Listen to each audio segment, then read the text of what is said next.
Alright, so what I've done here is I'm coming back in and I'm going to do the example 5 part 2 for you as well. You've tried this on your own, and so if you would like, skip to the end of the video and peruse the answers and see how you did. What I did do, and I will put up the key to this set of notes in the It's Learning environment, is I've done a summary of what we were looking for the actual looking at the graph of the derivative and how that helps me. So like for example here, in part A, to determine if f increases, you know f increases when f prime is greater than 0, which means that you're looking for when f prime is above the x-axis. When you are, let me see, f prime graph above the x-axis. And it's decreasing when f prime is negative, which would mean the f prime graph is below the axis. So I wanted to summarize for you all the different parts of this. I'm not going to go over all of these. I'm going to leave this for you to, if you want to, pause and kind of read through on your own. But it was a recap of what we did in example 5, part 1. For example, for the point of inflection. We know that a point of inflection occurs when f of c exists. It has to be a point. The derivative exists, which is one case, or the derivative doesn't exist, but only the case where the derivative did not exist because of a vertical tangent. And we also needed to have the second derivative equal to 0 or does not exist, and the second derivative had to switch signs. So on f prime's graph, we're looking for relative extrema on f prime, smooth relative extrema, or we're looking at a discontinuity on f prime where you can tell that the function existed but had a vertical tangent, which would mean that your derivative is going to infinity or negative infinity, not having a cusp situation. Right? And then maybe one more to talk about, that calculating your, recreating the graph of a function given information about the derivative. As long as you know at least one point on that function, a current position, shall we say, that you can use the graph that you have of the derivative, which is your rate of change, to determine what your accumulation is from that point, what your change was from your current position. Okay, so you can pick different values, and that accumulation, that change, can be found by doing the area between the x-axis and the curve. And when you add your accumulation, whether a positive accumulation or negative accumulation, to your current position, that will give you your new position. And then you can use that information with your information about increasing and decreasing concave up, concave down, extrema, and points of inflection to sketch the graph. And then you can also use that to help you with an EVT to find your max and your min. So what we're doing now is we're going to look at example 2. So we're going to go through all the parts again for part 2 and see kind of how we're looking at it. Now again, in part 2, we're number 2 practicing, that we have the derivative graph, and so we're going to be using that to answer all of the questions. If you think you have all the answers right, just go ahead and go to the end of this video, and then you'll be able to check your answers. Okay. So in part A, we were looking at where we were increasing or decreasing. Okay. So if I'm looking at where I'm increasing or decreasing, and I'm using the derivative function, then I'm looking at where the derivative is positive or negative. So f increases for the intervals for which the derivative is above the x-axis. So 0 to 2, and 4 to 6, and 8 to 9. Because f prime is greater than 0. F decreases for 2 to 4, and for 6 to 8, because f prime was less than 0. All right. Part B, same as A. That didn't change. Same as A. Because wherever there's f prime greater than 0, these three f prime less than 0, those two. All right. For C, we're looking for our local max and our local mins. So we're looking at the derivative being 0, and the derivative had to switch signs. It could have also been where the derivative is d and e, as long as it switched signs, as long as it existed on the original. Now, let's go back to our given in this problem. We were given that we had two continuous functions on 0 to 9. So f was continuous on 0 to 9. So even though right here f prime of 6 does not exist, f of 6 existed. And this switches signs, above versus below, so therefore we're going to have an extrema there. So let's go with, let's see, 2 goes from positive to negative, so let's do f has a relative max at x equal to 2. F has a relative min at x equal to 4. At 6, I went from positive to negative, so x equal to 6.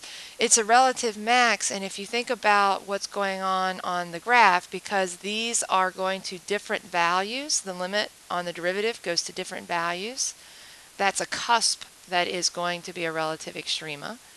And then at 8, it goes from a negative to a positive value on the derivative, so that would be a relative min, x equal to 8.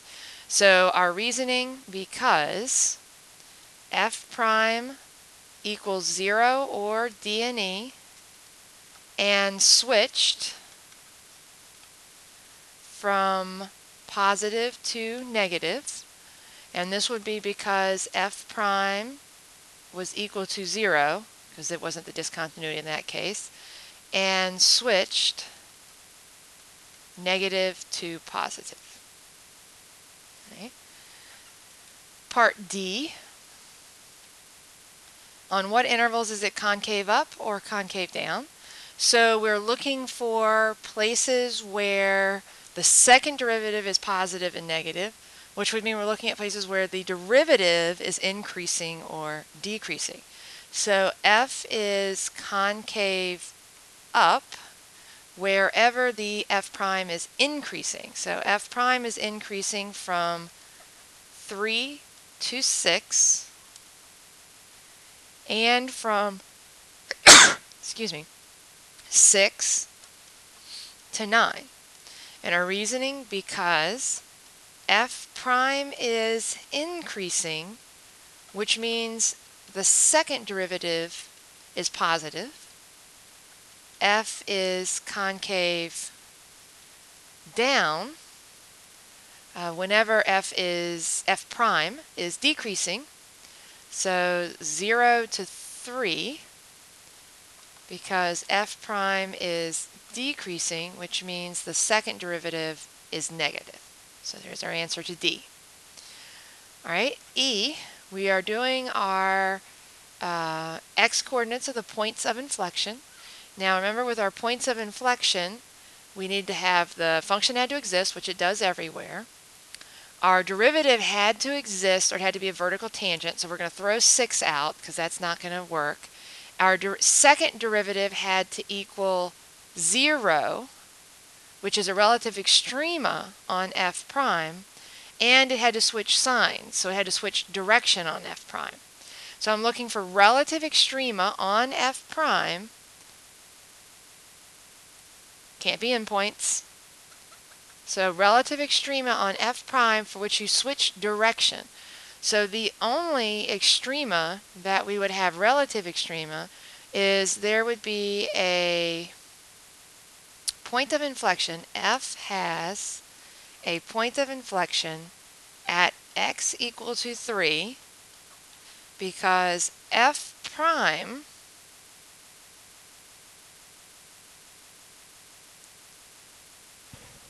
the second derivative, well actually let's do it from the f prime first, because f prime has a relative min, which meant f double prime was equal to 0, and switched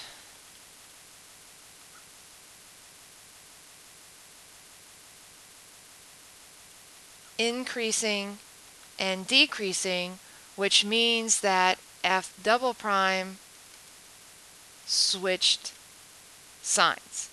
And hopefully you see that I'm being very careful here, because this is where everybody gets confused, because we have so many different things going on. We have to remember which of these functions we are talking about and which rule applies to that function. Okay? I'm not going to choose 6 because you can't be a cusp and a point of inflection. And I'm not going to choose 0 or 9 because they can't be relative extrema. And there's no switching because there's no other side to it to have the second derivative switch signs. All right, and then we're going to take a look at f. And f is, remember, our assuming that f of 0 equals 0, sketched the graph. Now I'm going to go ahead and start making my xy chart right next to this so that I can just do my accumulations as I go.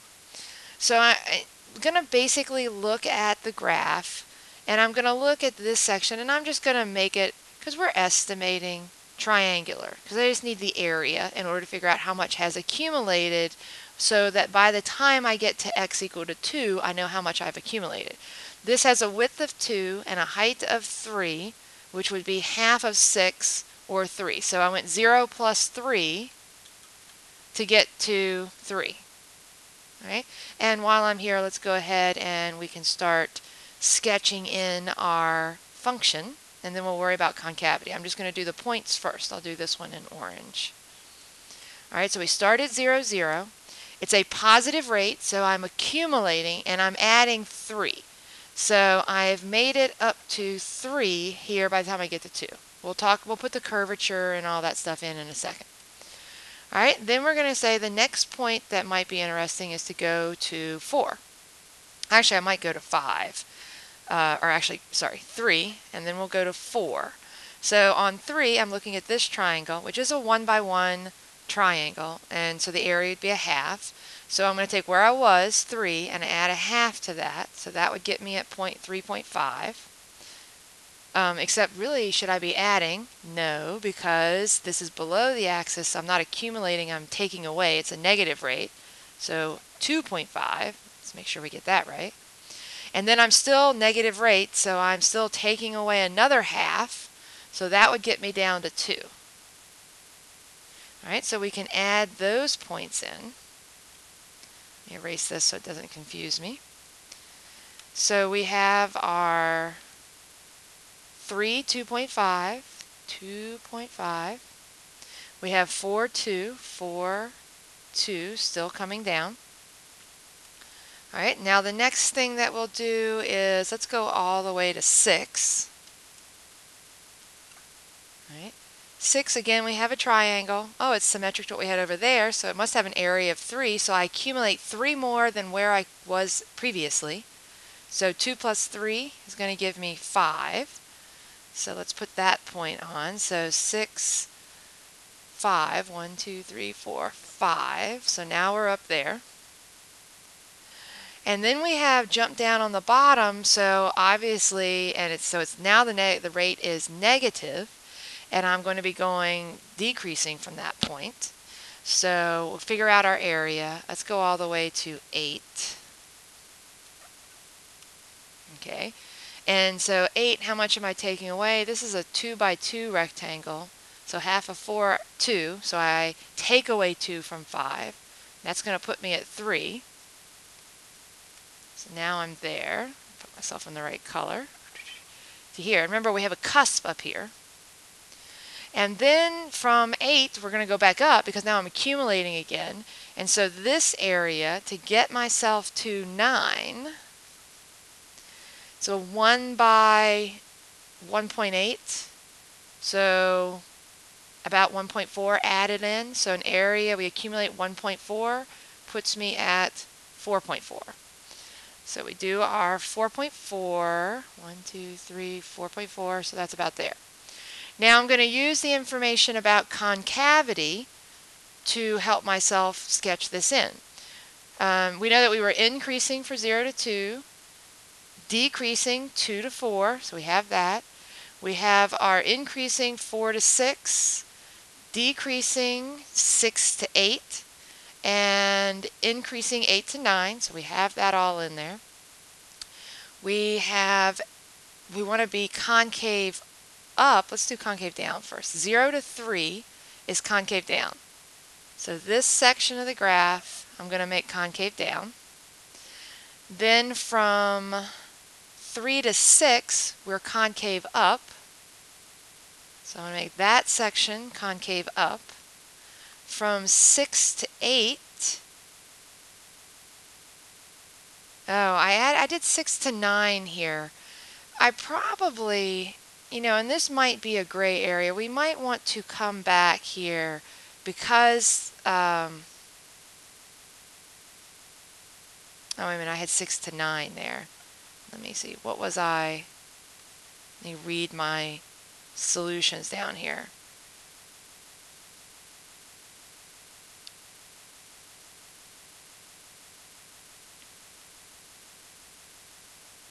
Concave up 3 to 6. What are we from 6 to 8? Did I not do that? Or we have 6 to 9. Oh, I'm okay. 6 to 9, we're concave up. For some reason, so you get yourself confused really easily. But I fixed it. So from here, I'm concave up as well the rest of the way. And then you see why I have the cusp that I had. And so our picture, our f of x that I have sketched in, we can sort of recreate it as long as I know a starting point so that I can use my accumulations to add to it. And then based on that information, is it possible to determine an absolute max and min on this interval? Sure. Now that I have this chart and it's a closed interval and EVT applies, then what we'll be able to do, let me just make sure I say here, C graph, and then for E by EVT, our largest value is 5, which happens at 6. So there is an absolute max at x equal to 6, and there is a absolute min. My lowest value is 0. Absolute min at x equal to 0 by EVT. All right, and so that is giving us our answer, our final answer for this. I'm just going to zoom out a little bit so that we can see the entire, that might be a little bit too much. Let's do 90.